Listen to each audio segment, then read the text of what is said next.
Welcome to the, what are we, 60th? No, you tell me, yeah. 60th episode of the Left Brain, Right Brain podcast. It's 1 year in. Pleasure to be your host, both myself and my twin brother. He's not very talkative. I'm Bailey, that's Pintman. He's there.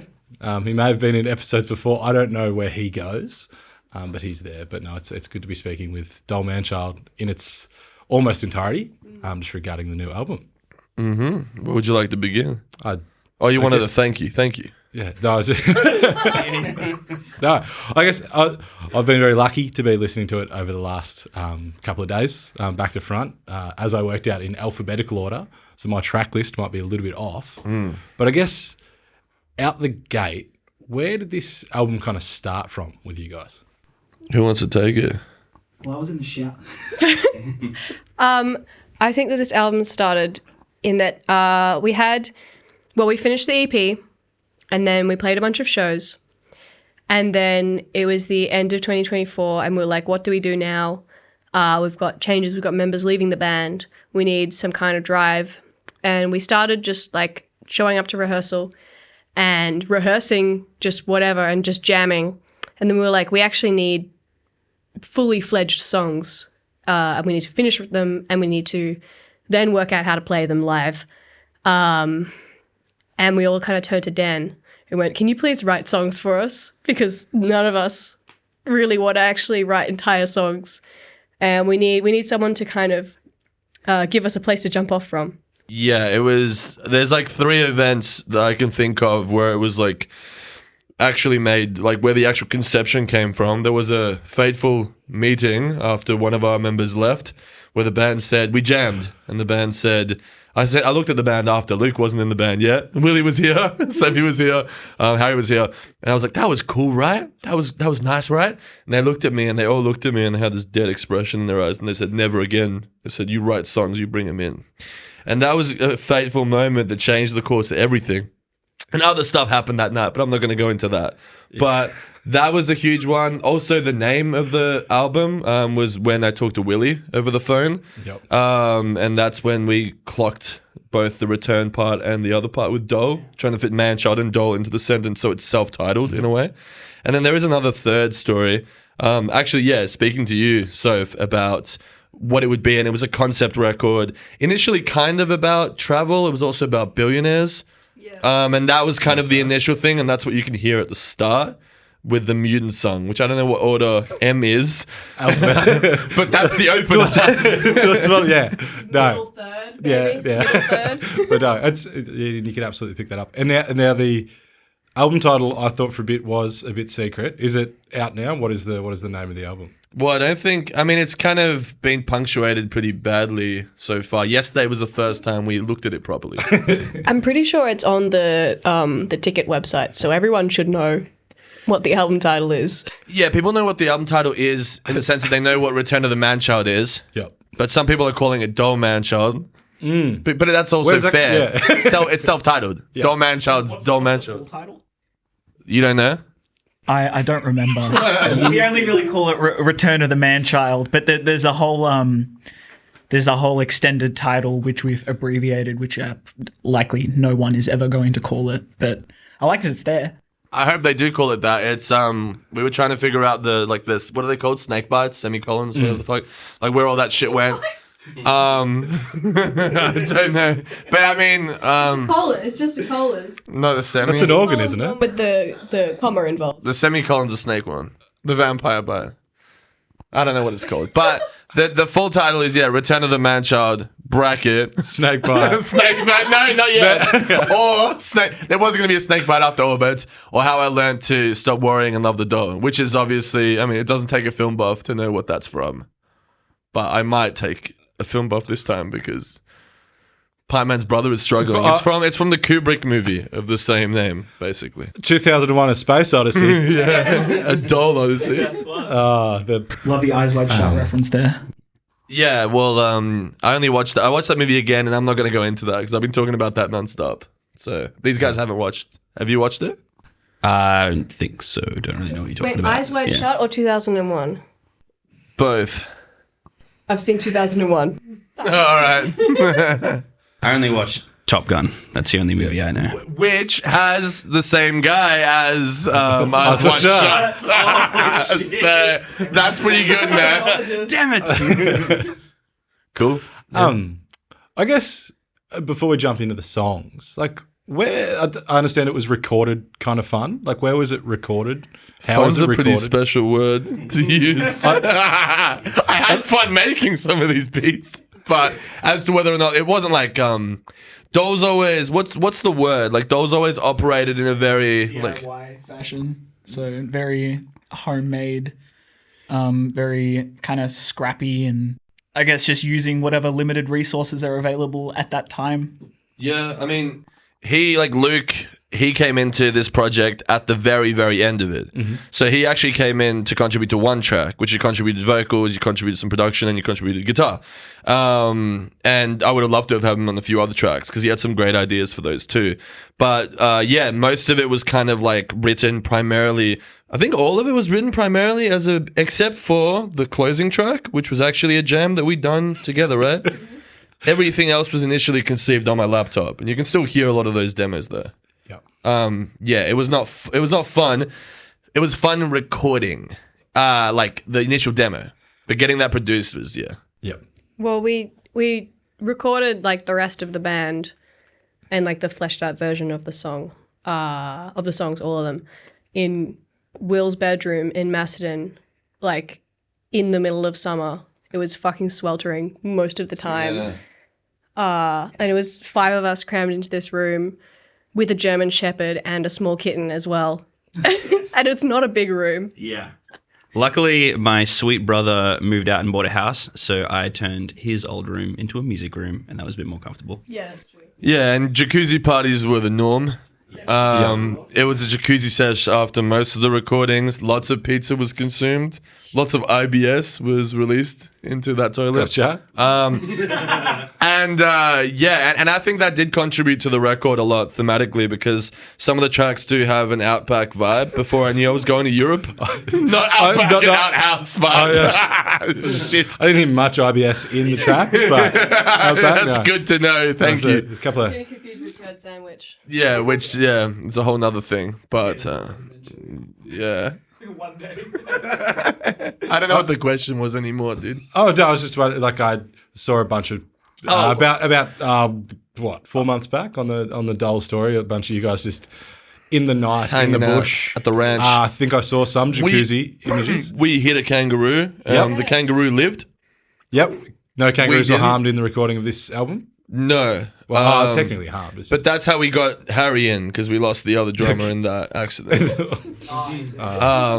Harry's twin brother, actually. Both of them couldn't be here today, but shout out to Harry. But I will say the recording in the sweltering room is nothing new. That's been happening since the dawn of Dole, whether it's been my garage on a shitty fucking laptop, like 2000 laptop, or the last EP with Willie when it was like, I mean, you can tell it basically. Yeah, NBC was recorded in my old shitty share house, which literally had I remember when I first moved out, there was like a crack that you couldn't see to outside, and by the time I left, you could literally see to outside. And there was Not just that, the fucking glowing. Oh yeah, and I had one PowerPoint for the whole room, and the PowerPoint when I left was literally glowing. It's pretty fucked up. And if you don't know much about engineering, that's a bad no-no. Yeah, so we've been doing like cheap DIY recordings at the detriment of our sanity for a long time now. The next inhabitants of that share house were burnt to a crisp in March of this year. And they are no longer with us, unfortunately. Or if they're with us, they're a shell of themselves. But a crisp of themselves. A crisp of themselves. But I mean, that area that we record a lot of Dole stuff in is also notorious for kind of being like the alphabet city of Australia, or like the Skid Row of Australia, like that corner where he used to live in Abbotsford. Abbotsford. But the Abbotsford like machete corner. Yep. So he'd been chased by people. I've had run-ins. There's been people getting like their arms chopped off there. So, it's like, it definitely influenced the sound. I don't think that area is posh by any means. Yeah, gotcha. Victoria Street, absolutely not. It is a sketchy area. But good fun there. It was very fun. Yeah. But I guess that does relate. Like, and some like the song, like there's the housing market song. Yeah. Was that influential to that track at all? No, that's because I literally lost my house. Yeah. And I think that the place where that, like, I try not to write sentimental songs too much with Dole, but unfortunately, the entire album is that. You can't hold back and be a silly boy all your life. How do you lose a whole house? Where'd you put it? I was gonna make a joke about like it having sneakers or something, but I can't figure out how to put the two things together. But it ran away basically. Gotcha. Sometimes, but I mean, losing a house is getting more and more common. I think people can't afford them in general now. I think the dream was that your parents will be able to provide and make that dream for themselves. Not everybody's in that position, and people who think that they're exclusive to that just haven't got to that part of their lives yet. Like I'm 29, so. I mean, I either own a house or I'm losing a house, and that's kind of it. And if we are jumping to that track, like it does sound very like marchy. Like I don't know how. Like it sounds. It's got it's almost an aggressive song. That one. Like it's a super aggressive track. It's a very maximalist track. I feel like it's like a summons to war of some sort. I guess, I don't know, the war against landlords possibly. I'm not sure. Absolutely a song against landlords. Absolutely, yeah. And I personally enjoyed the Howard era politics reference. That was as a politics boy. Oh yeah, I was like, that actually is. John Howard reference. Yeah, I was like, that's pretty. That actually is probably the most I've researched politics. Mostly I live through politics, but that's actual research. Yeah, that's a great track, and then the ending to that, which is electronic, is kind of like a more of an upbeat kind of reinterpretation of that track, because that track is literally saying, I mean, it's called No Money Interlude, but it's not labeled. And I like the fact you call out interlude. Like I like that. Well, you have to know because there's no other fucking way you're gonna know. I really appreciated that. Yeah, interlude. I appreciate you appreciate it, and I think that there's actually, it's very wanky of me to say, but it sounds cool. That it's very Sgt. Peppersy in its sampling and the way that it's spliced together. And even listening to the track the whole album last night twice, you can't really tell when certain songs start and certain songs end. And even though there is listed as 9 tracks, there's probably 14 tracks in it. But we don't talk about that because that would be insane. Colloquially, we call that a mess. I don't have my soundboard. I can't do claps. And I did notice like there is a couple of tracks that I'd labelled them all kind of like hard, and there's a couple like softer songs. A lot of soft songs on it, man. I think like one I appreciated the most in terms of the pivot in the middle of it was Air Europa. Like that's really. Look, I've got a lot of bones to pick with the airplane industry, flight attendants in particular. Who doesn't cover? So I really appreciated it, but I did feel that song, it pivoted halfway through. Like, was that intentional? Like, did you guys? Well, it ultimately was intentional. Yeah. But between the writing, the initial part of that song, so that song was written in Prague. No, that song was written in the Netherlands in a motel. And then it was solidified in Prague with my friend Jay, who's also very supportive of this band, snoring in the next room. And so the reason the vocals are quite hush is because I didn't want to wake him up. And I ended up using that take. And that actually, fun fact, that was recorded on the same microphones that I was going to call them shitty mics, but not shitty mics for this kind of stuff. They're the best. But for recording vocals, it does give you an interesting effect. Yeah. And I only wrote that first part. And we had a lot of 1-minute songs, and there was a gripe that some of us had with the album being like, it's all going to be 1-minute songs. I think that stayed in the back of my head for months and months and months. And then maybe when I came back 2 months later, I wrote the second half of that song. And they're both kind of reference each other, both in terms of structure and also themes. But yeah, one's chill, one's not. And so they were like, it started as one song, or was it 2 songs joined? It started as one song. Actually, that's a good fucking question. To be honest, I don't know. And I can't fucking remember. The second half of the song, I very distinctly remember being conceived as something else, but just made a lot of sense following Air Europa.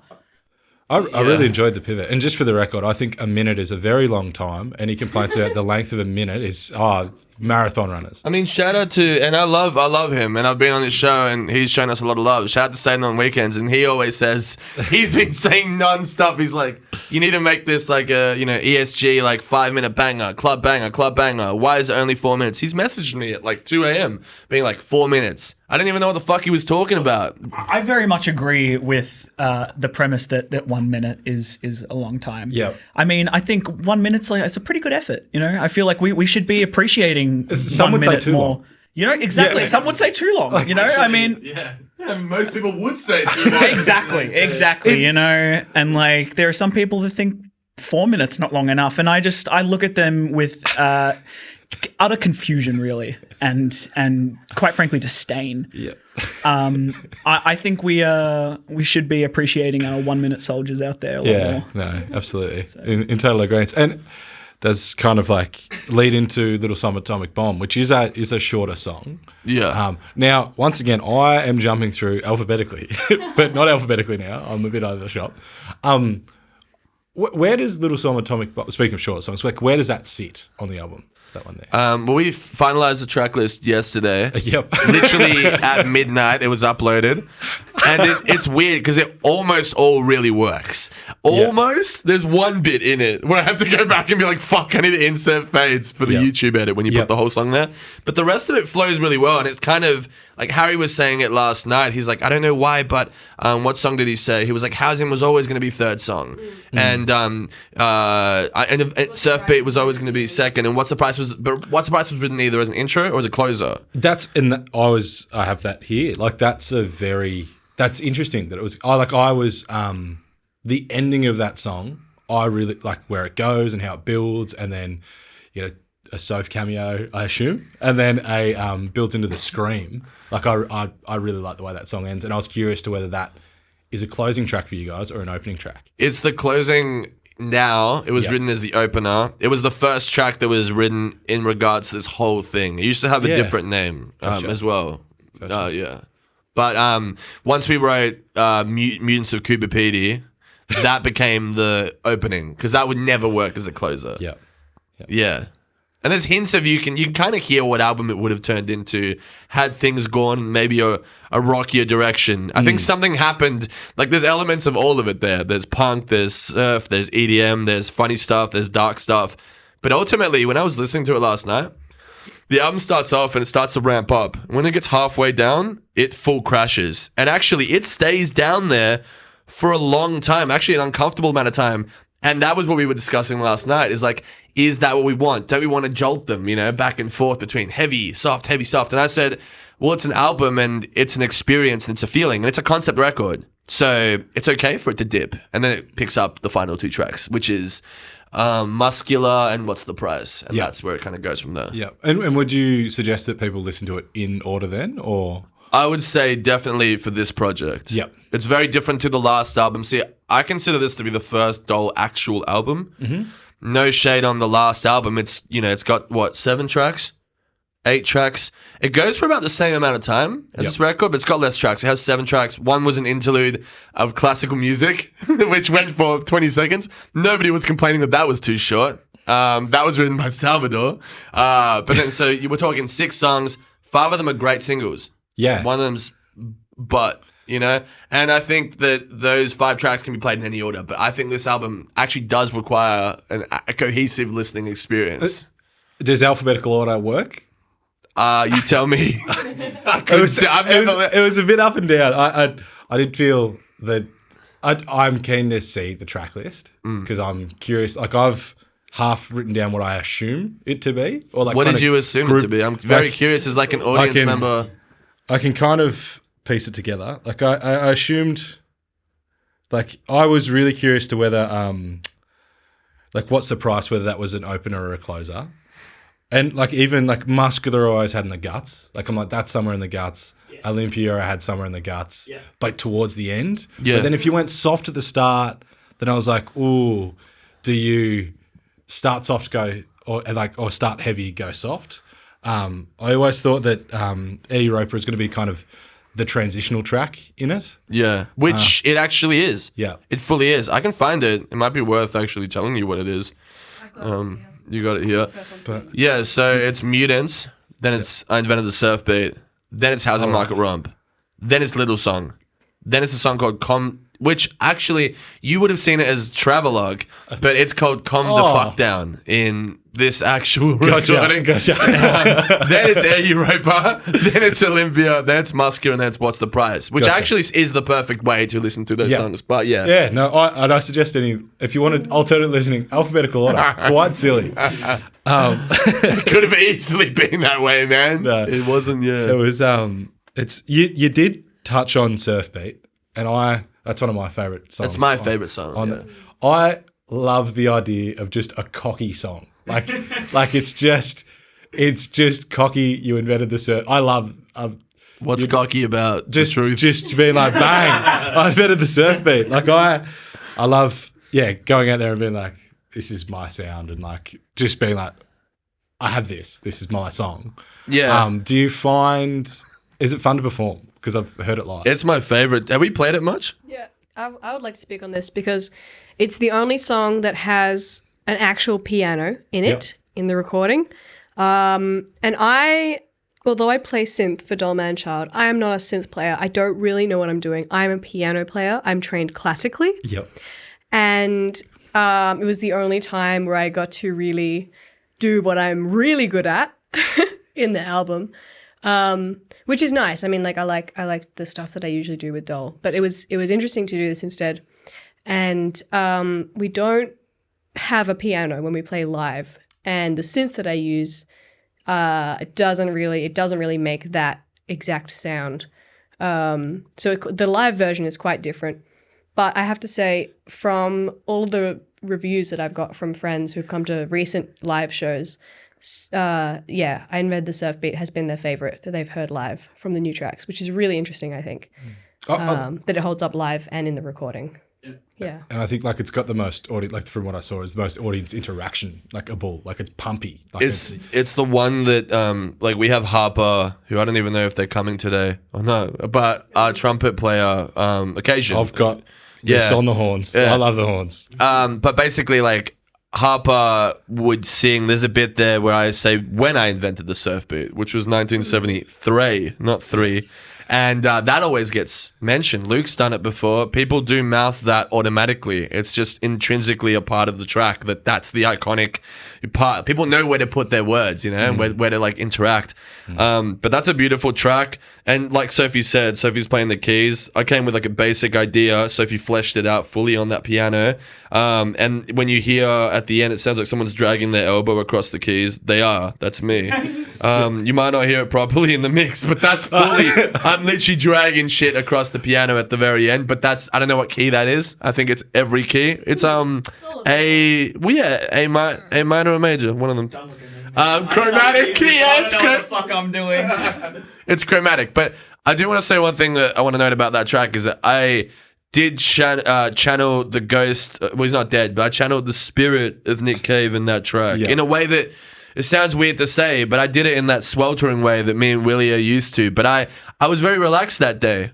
I know that because, I was talking to Sophie's mum actually about career options and prospects, about me being a social psychologist later on. But anyway, that's not relevant to this. But before that, I was very relaxed and I was able to tap into the song in this hot room in Willie's house. Everybody else went for a walk, went to hang out with the dog. And I just channeled something that was like straight from hell. And it wasn't an attempt to be Nick Cave, which I think a lot of frontmen do here. I think it's a disservice because I don't want to be him, Like he's cool, but I don't want to be anybody except for myself. But I channeled something that was very primal. It felt like he could have, if he was around at this time, he would get on those keys. He would make that song and kind of hound over it. And we want to channel that in a music video that's been hell to make for that, which hasn't started yet, probably. Gotcha. Well, I enjoy that you do compare inventing the surf beat to Oppenheimer. Like there is a atomic bomb reference, and I thought that was it does actually tie. But also there is a comparison. There is also more to that too. Like both of those are my favorite songs. I think subconsciously I linked both. Yep. And I think that the same people who like one of the things that keeps coming up is people go, oh yeah, well I didn't like the other like in the previous songs like Dole stuff, but when I heard Atomic Bomb, I love it. Like my dad loves it. He never used to listen to Dole and he loves it. Firstly, I'm like, well, fuck you. Secondly, I'm like, thank you also. But that if you like that song, the fun like vibe of that song, then you're gonna fucking love Invented the Surf Beat, because that is your 3-minute version of Little Bomb. That's the long song. That's the long track. And like Little Bomb, we only talk on recording, obviously, Dan, but you did mention it kind of changes and reframes the way you listen to Dole, to me. After releasing it, that's how I feel. And does it, where does that sit on the album? That is the 4th track. Gotcha. So it goes Surf Beat into that. I love how Sophie gave me a thumbs up like it was like a quiz. Like, you just got tested on your own material. It's what? Surf Beat, then Housing Market, then Little Song. So that's it. Yeah, Housing Market into Little Song. Gotcha. It's alright, the power of post compels me and I will fix this. I love that. No, it is number 4. Oh, okay, cool. I really like I like that it's short. I think when it first dropped, I think I listened to it over and over again because it just kind of loops itself. It's just a ploy to get the streams up. It works.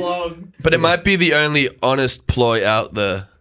If you know what I'm like. You can make TikTok songs which have that intent, but that's the thing is like it is, but it isn't. It wasn't conceived as that marketing wise. It just happens to be that, which is really great when honesty and I say marketing, but we're not making any fucking money anyway, so it's a poo-poo word. I'm not going to use that. Yeah, fuck marketing. Smoking. Yeah, I don't know if I can dox your career, mate. The Little Song Atomic Bomb. It's very Is there? I have to just point blank ask it. Is there a Subway Surfers reference in Little Song Atomic Bomb? How so? I just feel like a bit of the main riff is like the Subway Surfers. People do that, man. They do that. Like, I consumed a lot of video games as a kid. It's Crash Bandicoot as well. It's the polar bear level. As in how it makes you feel, or that's specifically the riff behind. You said Ratchet and Clank 2 the other day, mate. That one? Yeah, the polar bear level of Crash Bandicoot is very Little Song Atomic Bomb, and it healed a part of my soul. Well, maybe they used Ableton to conceive that track, and I used Ableton to conceive all the tracks. It was 100% intentional. Yeah. Yeah. This was from the very beginning. This was the idea. An homage, if you will. Yes. In fact, every little reference and point of comparison that you have in mind was also our intention from the. I mean, I wrote most of the songs, obviously. Yeah. So I would know. But yeah, no, that's spot on. No, Ripper. Nice one. There's also the Mortal Kombat theme song comparison in the last EP that really ruined the song for me once people said that. I don't want to say it. In case anyone suit is listening, I don't want to say it. Yeah, he loves his games, and the only thing he loves more than his games is Pop Funkos. But we don't have time for all that. This is the thing now. It's on the YouTube credits as well. Anyway, I think speaking of songs that get me going and heal a part of me, I really like Muscular. I think the main hook of the bitch I'm muscular. It's got me in trouble because I've been mouthing it on the train. It's that catchy. Where did that song come from? It just did that come? Were you overseas when you wrote that? No, were you that was a band. Second song. That was a band track. It was What's the Prize first. Kind of funnily in reverse. The track listing is the reverse of how it was written. There was What's the Prize. There was Muscular, yeah. Well, probably after that, it's not like that. But yeah, I don't actually. Do you have any recollection as to how that song was fucking made? I feel like the start was maybe a jam room thing, but then you added synth stuff, and then I feel like the first half was jam room thing, and I think the rest of it you just added some crazy sick EDM stuff. I don't remember what happened. I think we started with a jam. And then you took it home and came back with a demo. And the chorus specifically, you were get on vocals with me, and I did. And I was trying to add all of these lyrics. Do you remember that? It's bitch, I'm muscular. And then other stuff, bitch, I'll fuck you up. Something like that. And I kept trying to add something, and you were no, stop doing that. This needs to be the simplest chorus ever. And it will be more powerful for that. And it was. Yeah. Yeah, well, I mean, repetition is a pretty big thing in Dole. Though when I started it, I wanted to make dumber music. I was really hung up on trying to make like literary and prose music with Torello's, my other band, but that never really translated well. And I started succeeding more with writing music when I loosened up a little bit. And then Dole was like the dumbing down of that, but it's always had smart lyrics throughout, even then, but it's always had that 50-50 split. Yep. Muscular is on the dumber side of the 50-50. It's more on the primal side. Yep. I think, not to detract from anyone who likes that song, because it's one of our most popular songs, but people like songs like that. And I would just say one thing, that song is almost a precursor. That was written, I assume, before like even Wet Leg did their song Catch These Fists and others. I've heard similar things to that. Not that they fucking know who we are, but I've heard similar things to that. So it was kind of a precursor to a particular type of sound that I've now started seeing in bigger bands, you know, even though it's been out for like, maybe convergent situation happened. yeah, tapping into a Parallel. a zeitgeist of I don't know, being more, what's the word? I mean, yeah, that song I don't have much to say about it except for bitch, I'm muscular. I really appreciate everyone's sort of recollections of how the song was birthed. What actually happened was it was Arm Day.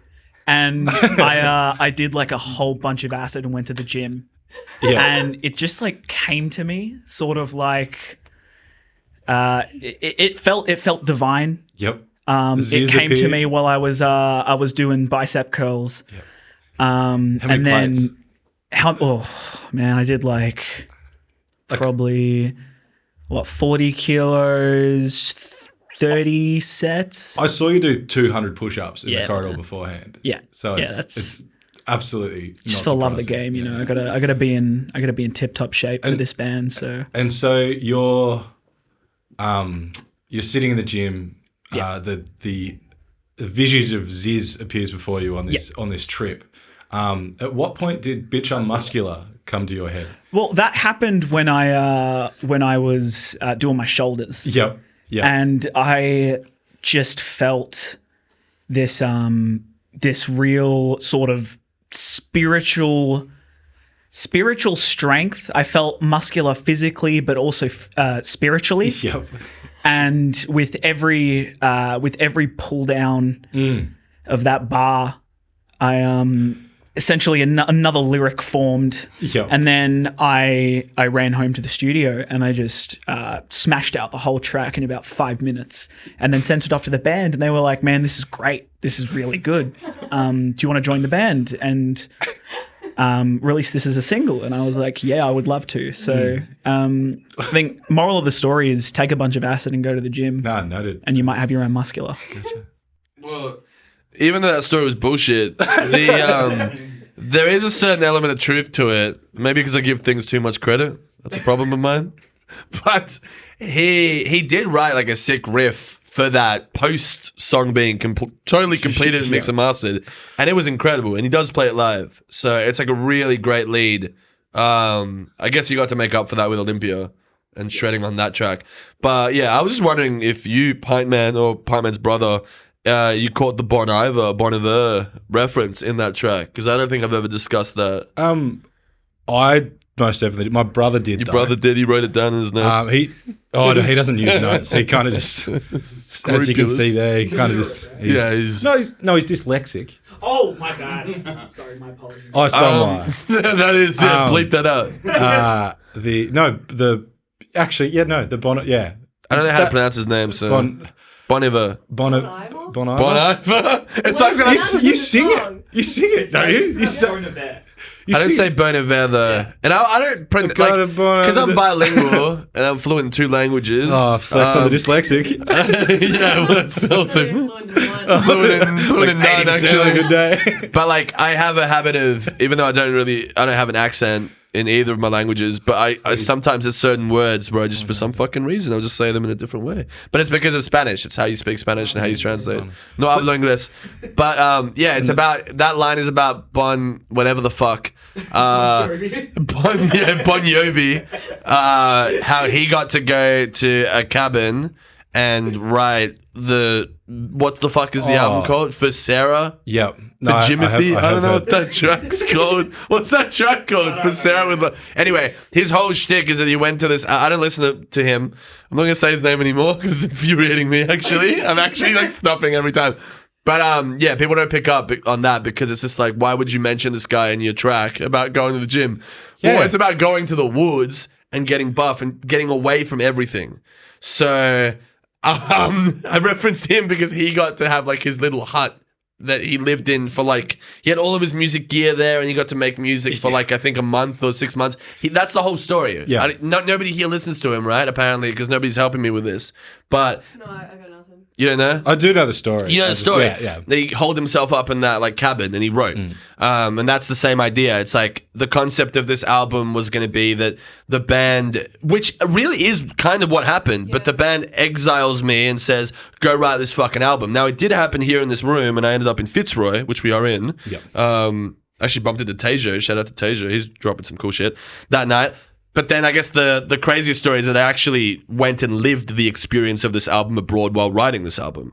So they did sort of banish me in a way to write this album. And I did write it abroad and here and in his ranch. So Ranch. the Bon Iver ranch. Ranch. Why would you do quotation marks for ranch? Whatever. But yeah, so actually that song, that particular lyric, even though it is a throwaway, and most of that song is a throwaway, yeah, it's basically about that, and that's why it references wanting to make a hit. You know, it's like, oh, you want me to make a banger for you, like, you know, machine, I'm going to make a banger for you. And that actually comes up a lot on the record. That's like, in Little Bomb, it's like, me and my machine make beats for you. Yeah. It's kind of throughout. It's like referencing the process of writing this on my laptop with no instruments, basically. Yeah. No, and it's, that's like, is there any other lyrics that kind of hit like that you've kind of got buried in there? Like I noticed I have got it here, and I think it's really nice. You're gonna miss me when. Sorry, dyslexia once again. You're gonna miss me when I'm gone. You're gonna miss you. That's on the album sleeve. Hello there, angel from my nightmare. That's not a fucking Dole lyric. When you're gone, lyric. When you miss me when you. Fuck. When I'm I do have it written here. I don't think there's any of those words in the whole thing, man. In Air Europa, there is a bit about how you miss me when I'm gone, but when I'm home, I'm I love alone. that lyric. It's my favorite lyric in the whole thing. It's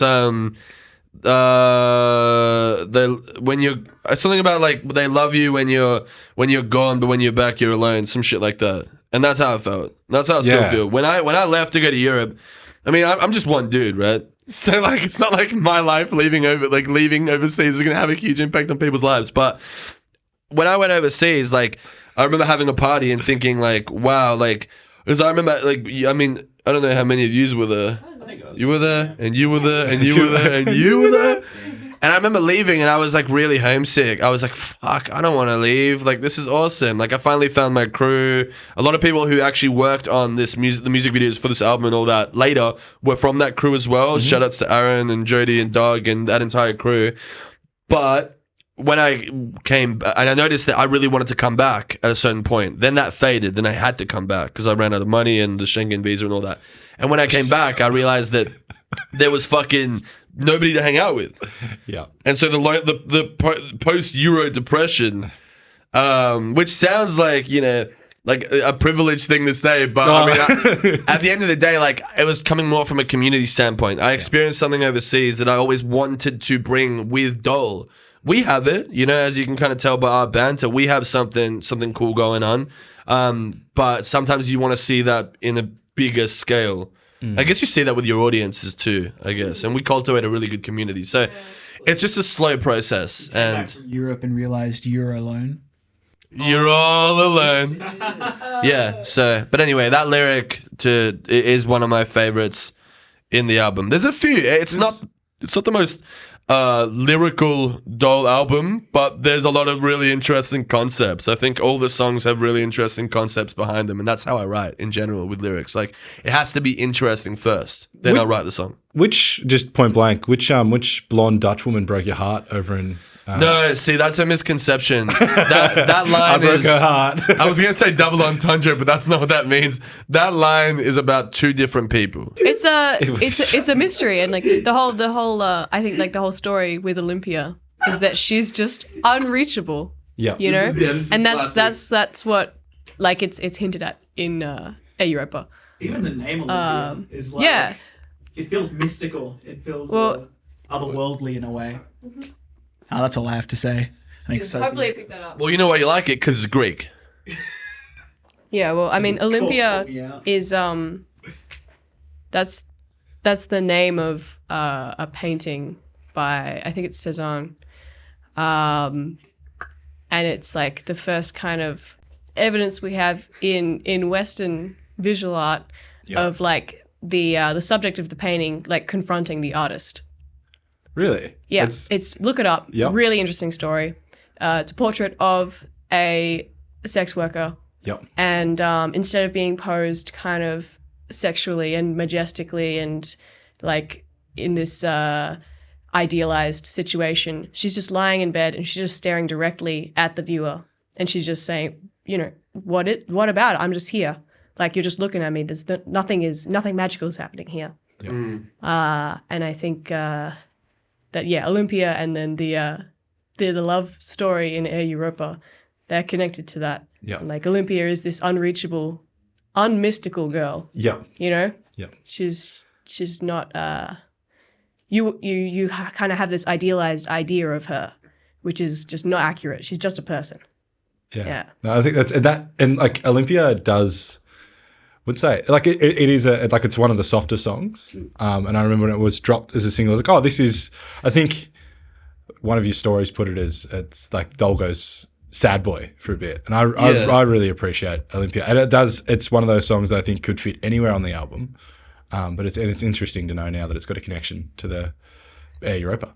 Well, it was like we were gonna, I think, directly reference the actual painting, but in terms of like how it's laid out. But we decided that somebody wearing an oversized Dole shirt probably wasn't appropriate. So because I wanted the Dole shirt in the painting, and you know the implication of that for the album cover, you mean? for the album cover, yeah. But I mean, Olympia is on the album cover, so. And speaking of painting, Soph did a lot of the artwork for both the album cover and for Olympia. Yes. And Muscular. And Muscular. Was Luke the model in the model in Muscular? The model in Muscular was this very cool lady on Instagram. She's Muscle Hus, I believe it is. Oh yeah. She was the inspiration for the actual bicep. Yeah, for the bicep, not for the portrait of Olympia. Yeah. Those are separate women. That's Charlie XCX. It is very Charlie XCX. That's your cousin, actually. It does look like my cousin. Does look like your cousin, bro. And then and with Olympia, where did that portrait come from in your work there for the single? Okay. We can decide if we keep this in, because I'm not sure if I want people to know exactly what, like, you know, who it is, but the reference images for it, right? So it's not a real person that exists. First off, it's not a portrait of a real person. It is, you know, the idea of this woman, of Olympia, the unreachable, and the kind of photos that I used, that I kind of cobbled together to use as the reference for lighting and for the you know, position of the face and everything. One of them's a drag queen. Yeah. I think it was Aquaria. Her name is, and there's a photo of me. Just because I really needed a reference in that moment. I needed someone with the cigarette in the perfect position and everything. And then a third one is this Instagram model who just had the perfect hair. Yeah. And that's what I was looking at. That's and like, is that how you usually do your work, your artwork, like through? Sometimes, yeah. I think I definitely I make a lot of my own references by just compiling other images, collage style. Gotcha. A bit of a Frankenstein sort of thing. Yeah, very Frankenstein. I don't know. I prefer working from more complete images, I think, just for realism purposes. But it was really fun to experiment with this. Yeah. And Oh yeah, no, I was just going to add that even though it is this Frankenstein of these like 3 or 4 different people, I hope you know it's so you. And even though it doesn't look like you, it kind of has your eyes, and I think It's got so swagger. Like Sophie's unmistakable swagger. Yeah, it's got like the overall aura of Soph. And there's another photo that we had taken by our dear friend and collaborator John Escobar, who did the press photos, who's an absolute legend, filmmaker here in Melbourne. And there's another photo of them smoking, actually smoking in a mall that we shot in the Dandenong Mall. Shout out to the Hub. And that's a fucking sick photo in itself. And Luke's arm is also in it as a cameo. But I was debating whether or not to use that or what we ended up making. We were making at the time, but I wanted to honor the kind of painterly arts tradition of it. You know, as cool as it is to have Sophie directly there with a cigarette in terms of punch, I think the effort that Soph put into this cover is just so much more apparent. Not compared to like John's shot, but you know, like this is something that was like labored over for a long time, also conceptually labored over for a long time. And I hope you have, everything in the album cover. Which I'm very keen to ask about. Yeah, everything means something. Everything is from another era of Dole. There's some things that, there's actually one thing I wanted to ask you is like, what the fuck's the purple thing? What the hell does that have to do with anything? When we were talking about what we wanted to put in the album cover, you mentioned a worm on a string. Oh, the little wormy thing. Yeah, and I was like, we can't do... I don't know if we'll keep this in. Yeah. We can't do a worm on a string. Billiam sells worms on strings. We can't have this other punk artist reference in this. I don't remember the conversation that they're referring to, which is why it's so shocking that everything else there, like you've got the bricked up robot, if it even is one, now it is, I guess. It is. Yeah. It is. The bricked up robot. You got the other album there. Yeah, which I appreciate. You got the other EP there. So you got War on Dole, you got NBC, you got the fucking cat, the taxidermied cat that Luke and I found, which I think is really special because that's a real thing. I thought it was a dog. Yeah. It is a... Well, it was a species. It was a dog. It was. I was walking with Dan in Oakley one day, and we were the walking Skid to the Row car, of... Oh, sorry. and we were walking past walking a this hair salon, and then there's this fucking creature that's just like standing there, just staring at us dead on. And I just absolutely lose my shit because I've never seen any. It looks like a fucking gremlin fucked a cat and gave birth to like some weird fucking dog. A Mogwai. And it was like this little alien creature. And we just stood there staring at him like, Dan, what is that? And we were just like losing our shit. And we probably stood outside that shop for like a good 5 minutes while the people inside were just pissing themselves at us. And apparently they put it there to just like mess with people outside. Well, it used to be a real animal, although the actual... This taxidermy, I'd assume it was alive at some point. We didn't fucking know what we were looking at. See, it's one of those things that really makes you question if you're in the Matrix. When you fucking walk around Oakley and it's there's a little Mogwai. gremlins just fucking sitting there, nonchalantly, by the way, very Melbourne of it. And we went in and inquired about it to the hairdresser. It's still there. It's no longer laid out in the sidewalk because I assume people would steal the shit out of it because fucking highly stealable, sought after item, Melbourne law. But that thing, once I saw it, I was like in love. Like, I do believe in love at first sight. And that thing I was like, we have to use that because that looks like something I would draw. That looks like a Dole thing. Obviously, it's a real person's cat, house, dog, you know, like baby human hybrid. I don't know what the fuck it is. We didn't really get details on it. The name was Dee Dee for dead dog. So It's probably... And that was I think that was the first show that Luke played, and I think that was for our last show at Leadbeater, and so it's kind of cool that we were able to integrate Olympia with this thing. That was like the main concept behind it. It was like person in their room, like what does their life look like? And to Sophie's credit, that thing looks identical, like no artistic liberties were taken. It's like a photorealistic rendition of that thing Of Dee. of Diddy. Just a girl and her pet. Just, yeah. It's all... It looks very cozy, but like in a scary way. Yeah. Yeah. Now that I know it was a Mogwai is quite fun as well. What a hairdresser. What a It's awesome.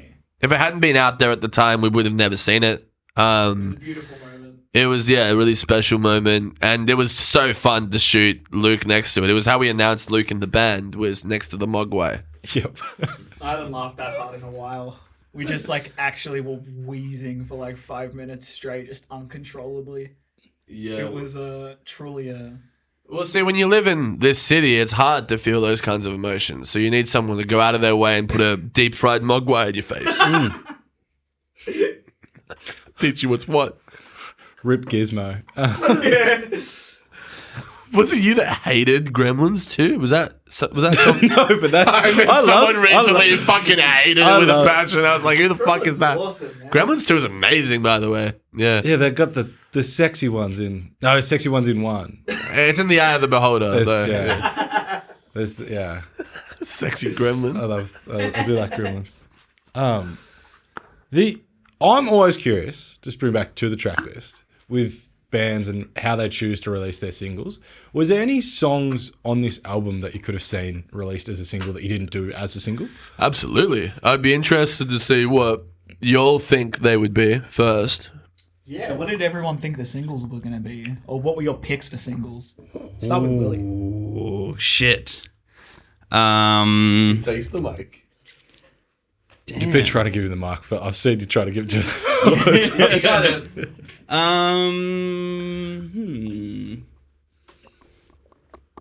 Yeah, fucks. Probably Surf Beat. Surf Beat wasn't a single. Yeah, I reckon that one for sure. I really enjoyed recording that. But yeah, I reckon that one's just fucking super catchy. Yeah. And like, I don't know, the way I recorded it was like, I made the choruses super doomy with the bass tones. So that was good fun. But yeah, probably that one. Yeah. Talk a bit more about how like your bass tones as well, like shaped. Yeah. Shit, it was a lot of I probably use like 3 main like plugins. I don't know if people are interested in like audio nerd stuff. One of the more iconic ones, actually, I remember you were overseas and we were sending mixes back and forth and you were like, no, it needs to be better, it needs to be better. And then I forgot which song it was. It was yeah, no, but this prick over in Prague. You can send him a better. Yeah. No, but it worked. No, but it ended up working out really well. It was fuck, I forgot which song it was. Oh yeah, there's I ended up stacking like 3 sets of bass tones over. So one was like a sub frequency, which is like, so I'm being really nerdy right now. And there's a plugin called Submarine, and it's literally just low end. Yep. And so you can record through and like sort of blah blah blah noises, and then that just loaded with like a shit ton of distortion. That is Surf Beat.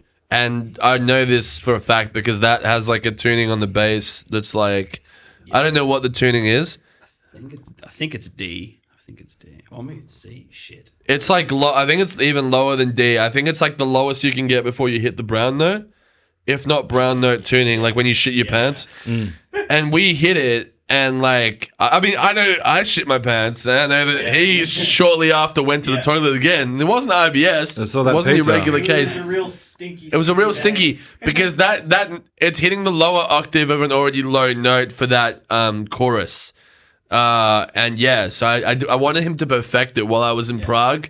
Also food poisoned over there, but for separate reasons. But you know, I wanted it to move me in my bowels so much overseas. I mean, it helped like unclog you. So I've been happier ever since, to be honest. So thank you for your bass tones and thanks to Submarine. No, that was cool. It kind of worked out. I remember I was really sick of the song, and then you were like, "No, keep going." And then I spent a fuckload of time on it.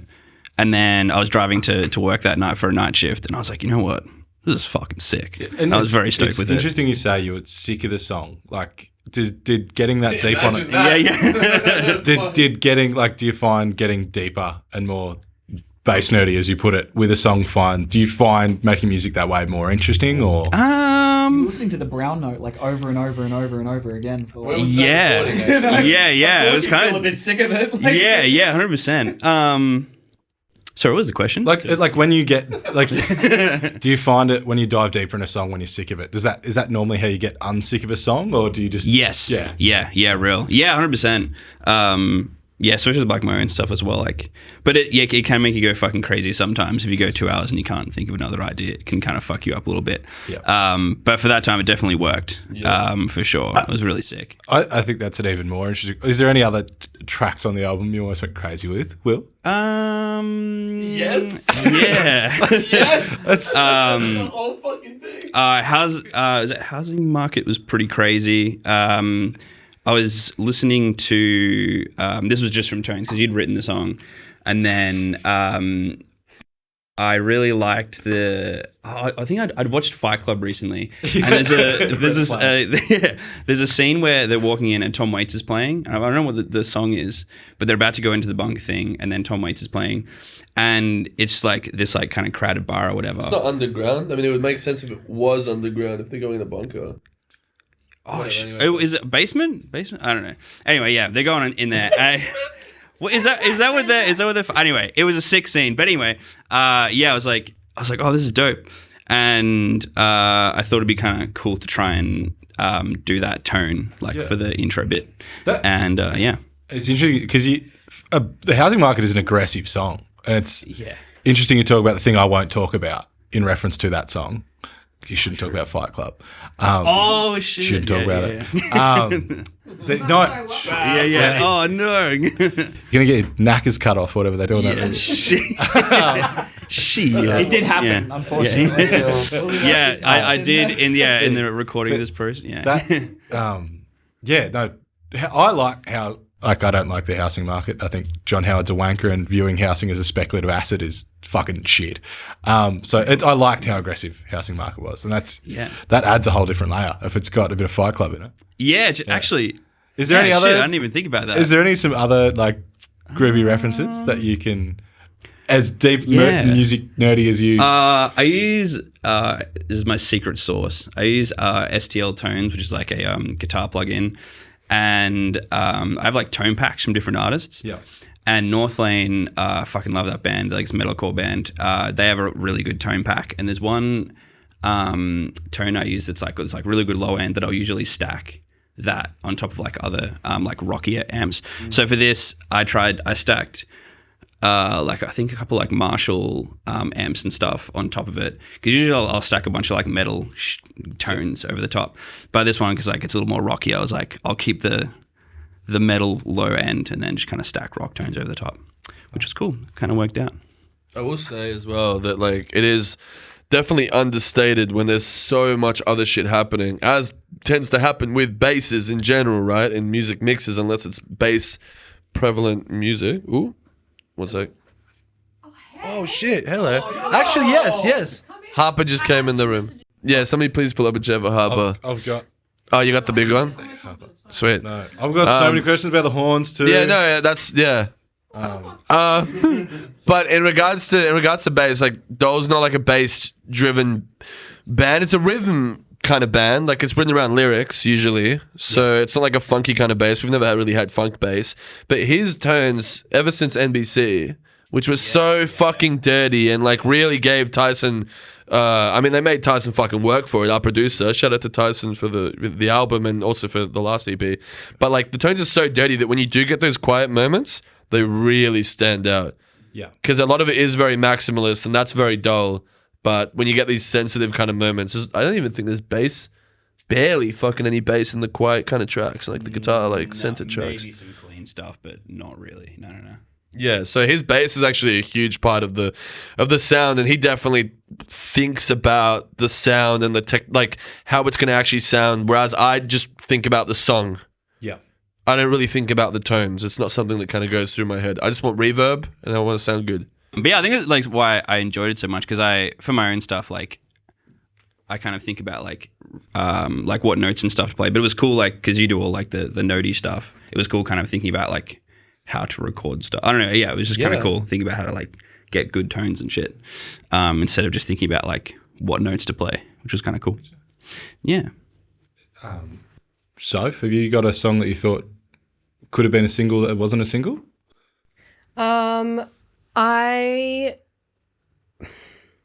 I think definitely at the start, I was 50-50 between Muscular and What's the Price. Yeah. Because they definitely, they sit in a very similar place in my brain.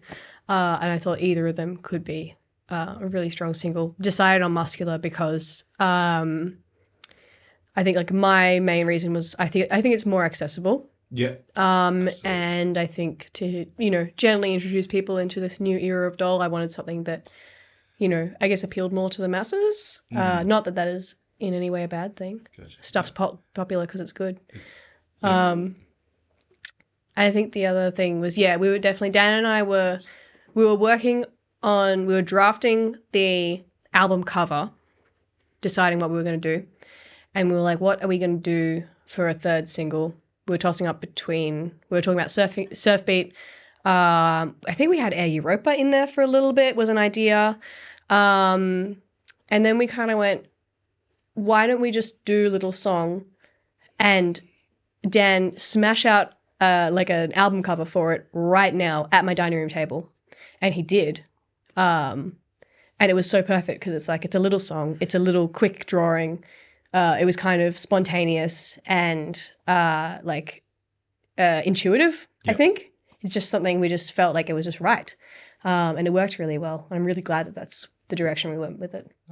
Yeah. Yeah, that song probably wasn't going to be a single unless we had to have, because we decided we were going to go for 3. Or 4 was it? No, 3. And because we went for 3, it's hard to say because the way that all of it went down was that Muscular was my meeting the band in the middle. The band really wanted that to be a single. So I said, fine, I'll give you that. You give me the slowest, most sad boy, young lean track for the next single. Yeah. Just to kind of challenge people because they hadn't heard from Dole in over a year. Did that. And then we were like, what's the next one going to be? We had a video for Air Europa, which we launch tomorrow, or the day after now. That was going to be a single, but it doesn't really read as a single too much. And so somehow we decided, Soph and I literally decided like a week and a half ago that the single would be Little Song. And then the artwork was inspired by it. It was going to be sheet music with nothing on it, like John Cage. But then we put the Dole guy in it. And it's kind of cool seeing their paintings. And it's like painting, Dan drawing that kind of harkens back to old Dole. Yeah. And then she actually references that drawing in the album art. That's what the Dole plushie is on the bed. So it kind of all comes full circle. And it looks really good together somehow. It's like that movie with Leonardo DiCaprio. Which one? There's like things within things. Titanic. Yes. It's Inception. Boat in water. I've missed on that joke. Yeah, I guess Harper rocking up. I've got so many questions on the horns. I'm just gonna give you the mic. This is happening. Are you prepared for this? No, I had no idea what was happening. I didn't know you were coming. It's not live, so don't worry. That's fine. I'm here now, so what up? What's your favorite bit in terms of horns? I really like the muscular horns. Yeah. That's my favorite one. Gotcha. That's most like superhero in my head, and it's like that was the most fun one in terms of I'm a classically trained trumpet player, so it's like that was like the most when we were recording it. There was at one point where it was like we did like the chord stacking of it, and it sounded like insane, and then we never ended up using that, but like that was like that was like the insane one. I was like, this is awesome. Yeah. Superhero is such a good way to describe it. And Dan didn't like it because it was superhero-esque. Because it was me and Harry trying to figure out what to do, and we were like making it like superhero. And then I remember busting my ass trying to get the top high line for like 30 minutes without splitting anything, and then we never ended up using it anyway. And this bloke from Prague calls in and goes, You'll be able to hear it on the Harper cut. Well, he wasn't the bloke from Prague yet. I had to become that. But I will say that the trumpet for Muscular, I think we took that vibe and we used it for Air Europa. Yeah. That kind of like Mexican horn sounding kind of thing. Because there is a mariachi kind of thing going on with Air Europa. And I know that Harry, and he would say it if he was here, like tried to replicate that on guitar. And we had a very big debate, heated debate about don't push that sound too much. Let the trumpets kind of just do what they need to do because they're already doing so much. Like as soon as they're there, they're huge. And like Dole using horns. I got very excited seeing it live. Yeah. Is there any particular song you wish had more horns? Ooh. Oh. I don't think any of the songs could have benefited from horns. Oh, okay. I thought you got more of that. Well, Harper thinks. Well, there's 4 tracks that have trumpet. 4 tracks, and then I've learnt the little song. 4 tracks, and I mean live. There's more. I think live version of Little Song with Harper's version. You know? It's like Taylor's version. Yeah. I think that's what we need next, I think. Nuts. Yeah, there's lots of things that we want to do. We want to do like a live recording album of some of the best tracks, and hopefully even like the new version of Human Pancakes. So really reference the first track with the new tracks together, which we've been looking into doing. But I think I don't know what track would have benefited. I like how much trumpet there is in it. I think it's the perfect amount of trumpet. Miles Davis fans will fight me for that, but I think that it's kind of used I mean, it's not the first time Dole has had trumpet on a track. Yep. We have one track called Consumer Goods, which featured somebody else on trumpet. When we had done it in the past, it kind of sounded like you were listening to like the Saints. It was kind of like corny in like a cool way, but we've managed to use the trumpet to save jazz this time. Oh, that's a bit far, buddy. That's a bit far. Just in consciousness of time, and just to get some clips, if you were to, if there was any song off this album that you could see as a Hyundai ad, which track would it be? It's a Hyundai ad. Housing market romp. Yeah. I will say though. Sorry. Mic drop. Will's just fallen onto the mic. I will say, maybe the question is like, what track off of the? Well, you wouldn't be able to use a little bomb because it just implies the car's trash. To be honest, most Dole tracks that would be really good have so much swearing in them, and it plays against their success as advertisements. I will say marketing. I'll say it once. I'll say it again. Yeah. Right, yeah, but I will say Surfing in the Nighttime is the chorus is the most jingle shit ever made. That shit is so jingle. It's like for a GoPro ad. It's Soulja Boy level jingle. I'm talking like the invention of the Nokia BlackBerry style MP3 jingle, like back in the day. That song is only the choruses. I deeply regret those verses, but those choruses were fucking Song of the Summer. They could have been something. I deeply regret those verses. I think the verses are sick. I think the verses like really make the song, honestly. But you know, I guess that's a discussion for another time. But it does kind of harken back to what we were saying at the start of like whether Air Europa was one song or 2 songs. Yeah. A lot of the songs get stitched together and cobbled together. A lot of this album is like that. I mean, going back to Surfing, like Surfing's bridges were written at a completely different time for a different track. You would never be able to know that. Are you talking about Surf Beat or Surfing? Surfing in the Nighttime. We have to clarify now because there's many songs that have housing in it. There's 2 songs that say house in the title, 2 songs that say surf in the title. There's more shit like that, and I fucking love it. Also, the track I listen to, there's no Surfing in the Nighttime on what I've got here. Is it? No, this is an old track. This is Old Dole song. sorry. Old Dole. I've got Old Dole.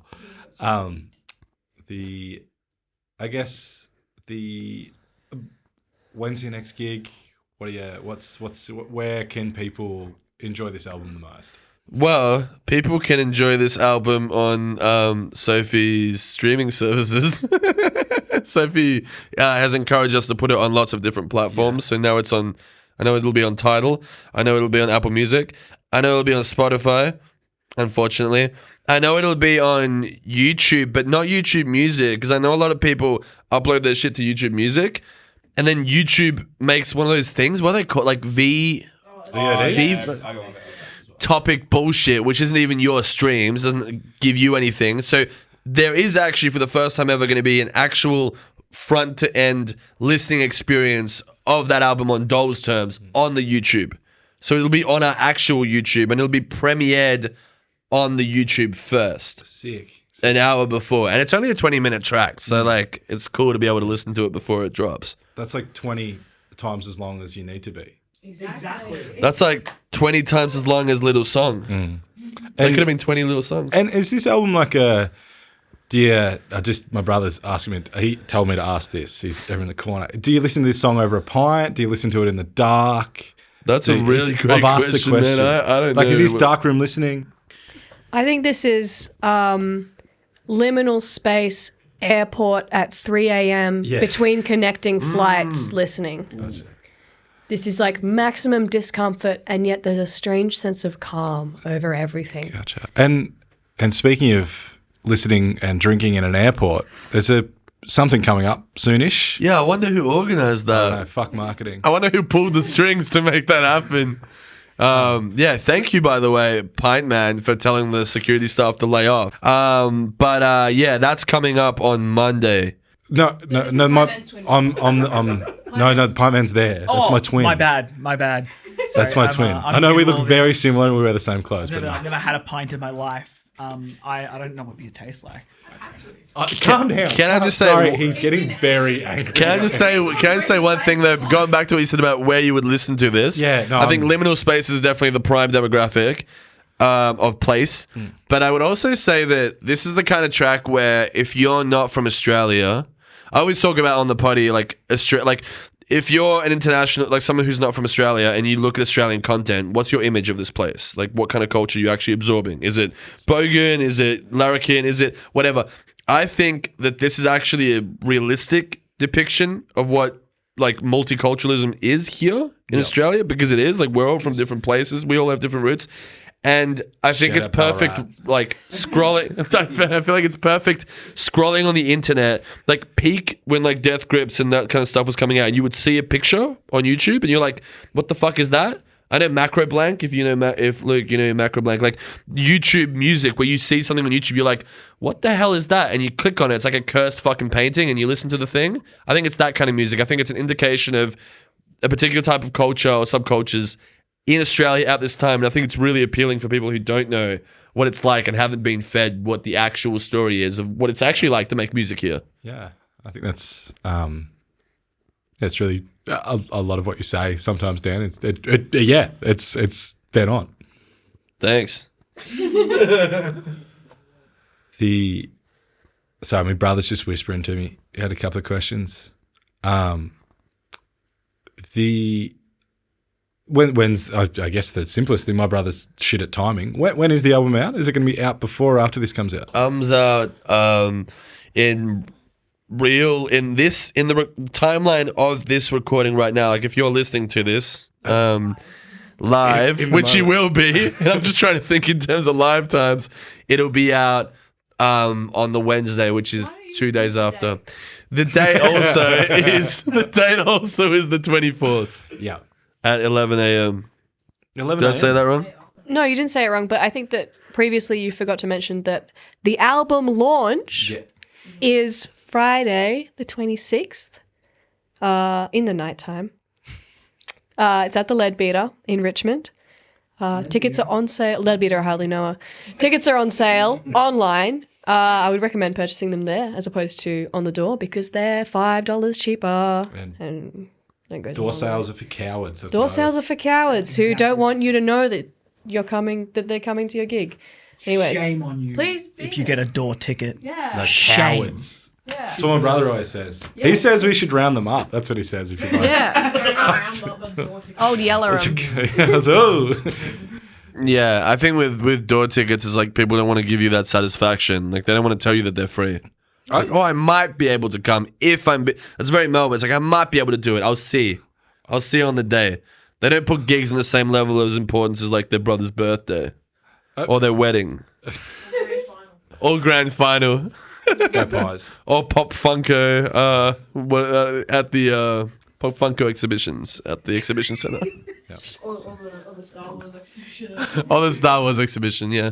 Shout out exhibitions. Or Sexpo.